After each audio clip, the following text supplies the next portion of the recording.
We have here a beautiful mid-19th century leather-bound set of Maria Edgeworth's works. They are in splendid condition. The spines of all of them look almost as fresh as the day they were issued.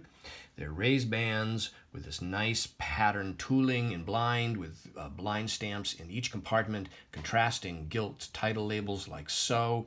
The covers, end papers, and edges of the text block all are marbled.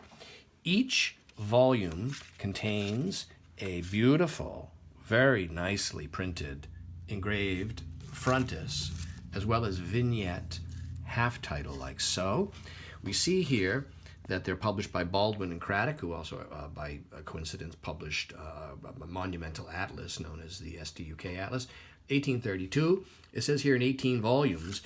However, what makes this set so interesting in part is that it's actually 19 volumes, and the majority of them, say about halfway through, are 1832. Then the remainders are 1833. The final is actually an outlier. That one is actually 1850.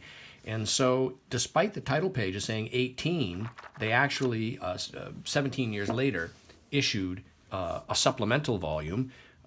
And so all of the books remain like this, just beautiful, like so. The boards are, the paper is rubbed, but that's inevitable and trivial given the condition overall. The clean, tight sound internally. We'll just take one look here at the final volume to show you that it is like this. It's got a whole different publisher, Richard Bentley, 1850, with one engraving at the front, but yet it's uniformly bound with the set. And so this scarce and lovely leather-bound set is available now online from me, Brian DiMambro.